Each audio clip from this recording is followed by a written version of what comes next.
Hello, good afternoon. I'm Jay Beershank. You're joining me for another edition of Book Reviews. Welcome back to my YouTube channel.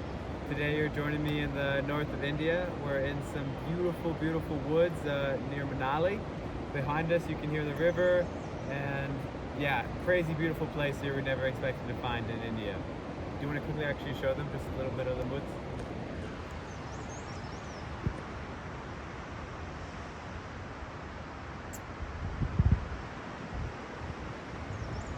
It's crazy. Almost makes me feel like I'm back home in the Pacific Northwest of the United States of America.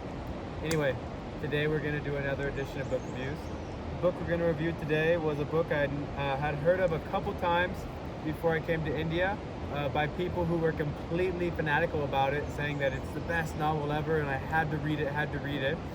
And then once I got to India, I also realized very quickly that nearly all backpackers in India have read this book, which I'll get into it later, but it also makes a lot of sense of why they would read it. Anyway, so that book is Shantaram by Gregory David Roberts. It's a pretty big book. It's about 900 pages, but it's such an enticing story that you can read it fairly quickly. I would recommend reading this book at a time in your life when you have time to give to the book. If you're going to be on trains a lot, or if you're going to be traveling, or if you're going on vacation, you have time to just read. Because I felt like this is the kind of book that you really want and need to do that with, to be engrossed in the story, to understand what's going on, you know. Anyway, as far as enticing, engrossing, good, exciting story goes, I would really give it a 10 out of 10. It's really entertaining. It's about a guy who escapes from prison and then ends up in India, ends up getting involved with some of the more underground mafia stuff in Bombay, also known as Mumbai. And he does this for about 8 years, and it's a really, really intense, action-packed story. It's a lot of drugs and crime and violence and just like all the really intense, gory stuff. But there's also this contrasting, beautiful side of it, and that's one thing I really want to say about this book is the parallel themes are beautifully done. For example, I'll get into the first one I had mentioned. There is this one theme where it's action-packed, killing, violence, sex, drugs, crime, but then also you get this really beautiful, reflective perspective because the book is written by the man quite a bit of time after he's finished doing this stuff. I don't know how much long after, it doesn't say.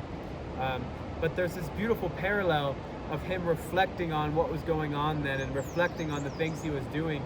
And within that reflection, there is this sobering purity and this sobering beauty that the reflection almost gives to this grotesque depiction of history. And so I really loved those two parallel themes. They're done really well. The super poignant evolutionary reflection point that you're given from Gregory as he looks back on the things that he did and the ways that he thought and the way that he's able to then conceptualize that situation from the point of view that he's at now is so good. And it jam-packs this book full of little tidbits of reflective metaphors or reflective insights that really give the book a deeper impact and give it like this really solemn heaviness to it. So I love that parallel theme. And also there was this parallel theme of poverty, low education, simplicity, and purity, with this theme of aristocracy, money, privilege, and unnecessary complexity, if you will. So he ends up living with some very poor Indians. While he's living with these poor Indians, you get a very beautiful insight into the honesty and the purity and the real deep sense of community and brotherhood and family that comes with this type of life where you're struggling so hard just to live every day, and by doing this together you become such a tight-knit family that there's no room for dishonesty, and there's also no room for lengthy discussions of morals and ethics, because every day you're living the morals and ethics that work in a prosperous community. And the only ethics and morals that work in a prosperous community are the morals and ethics that are the most high.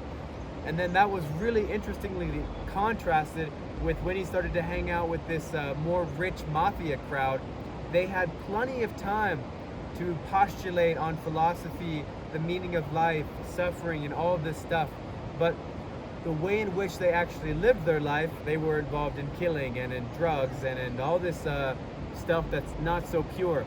And I thought that this was depicted so well, this difference between the simple, uneducated people and the rich, educated people, and how the simple, poor people were able to put into practice all of the things that the rich aristocracy was able to postulate about, but felt like was almost like lost with the Garden of Eden and lost with Adam and Eve. Like, we were pure, and now we've dropped down to this lower realm of seedy suffering. Is kind of how the rich people thought of it. Like, we can talk about these higher ideals like purity and love and peace, but they're impossible to be lived. And then these poor people would never have time to talk about this kind of stuff because they're so busy just surviving and living, but they embody all of the things that these other people were talking about. And there was one time in the book where he talks to his friend, he's talking to his friends who are all talking about the meaning of suffering or something like this, and he has this discussion for hours with these guys, and then he goes home to his very poor home with all of his friends there, and he asks one of the poor guys, like, what do you think about suffering? Or what do you think suffering is? And he gives him just a one-line answer that is the best possible answer that could have been given, that all these other guys took hours and hours to talk about and never really got to the purity that his friend got to in one line. So I think that that parallel is something that's really worth thinking about and understanding and enjoying in this book. Also, I think for someone who, so I read this book while I was in India. Now we're in India, right? So one of the coolest things was in the beginning of the book, I really noticed that all the things he was referencing about India and about the people and about the culture and the mannerisms and the words, I was directly experiencing at the same time I was reading this book. So I don't know, it's not a necessary part of reading this book, but I think it made it so interesting for me. So if you're thinking about going to India, or if you want a really real life example of what India is actually like, reading this book is a great way to see that or experience that, because I felt like the things he was talking about were exactly what I was experiencing on my day-to-day life through the streets and through India. So that was really, really, really cool. And I think those are most of the major points.